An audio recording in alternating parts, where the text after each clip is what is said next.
For a closer look, let's bring in Shawn Tully, editor-at-large with Fortune. Shawn, you say that the best plan, the most sort of, I guess, free market plan, the most fiscally responsible plan would be the McCain plan. Why? Well, because you have to bring some sort of market discipline into an area that's totally undisciplined, where we're really going to bankrupt the country because of the explosion in healthcare costs. There's no question when you look at the numbers for Medicare, which is 2.5 points of GDP underfunded. We've added the Medicare drug benefit on top of that.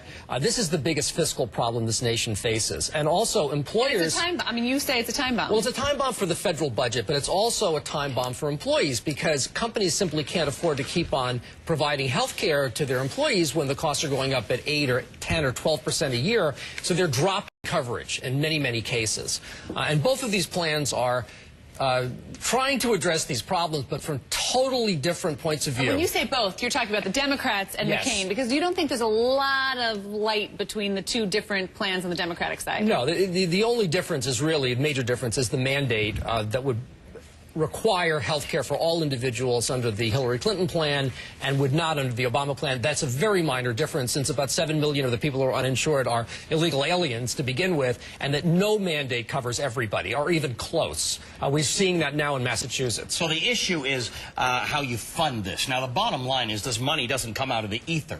What is the best way to fund health care? Well, again, the two plans are totally different from that point of view. Like I said in my story for Fortune, choose your revolution. And these are two different revolutions. Okay, what the McCain plan would do is tax health care benefits, which is an incredibly radical, revolutionary idea. Since World War II, companies have been able to provide you and me and anyone who works for a big company with health care benefits that we don't, as employees, pay tax on. Right. McCain's saying we're going to dismantle that entire system. That's the problem. That's an indirect subsidy. We're going to get rid of it, and we're going to give the money to individuals.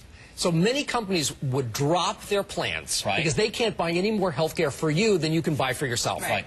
They would drop their plans. You would get more take-home pay, which would then be taxed, and he would make up for the taxes under his plan by giving a tax rebate of $2,500 to $5,000, depending whether it's an individual or a family. People would then take the extra pay plus the tax rebate and buy their own insurance. Right.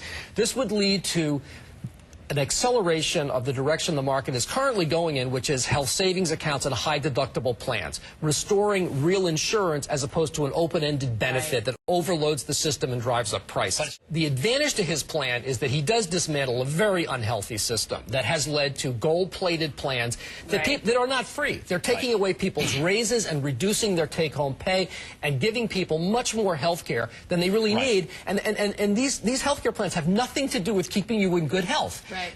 A lot of spinal manipulation and going to the dermatologist, and that is not essential to maintaining health. And his plan would allow the market to devise hundreds of different plans tailored to different people. The problem with prices going up is they're going up now at incredibly fast rates. And the more overloaded, the more free care you have, the more the demand is inflated, the more overloaded the system becomes, and the faster the prices go up. What the McCain plan would do is he would say, look, if you don't spend the money, you get to keep it. And that is the only type of market that works. Free, open-ended care requires eventually rationing. And it does not improve access, as we've seen in Canada and other countries that essentially have free care. Shawn Tully is one of 5 Americans who understands healthcare systems and what the candidate is saying about it. But he really does understand it. All right, thanks, Shawn Tully, Fortune Magazine. Thank you.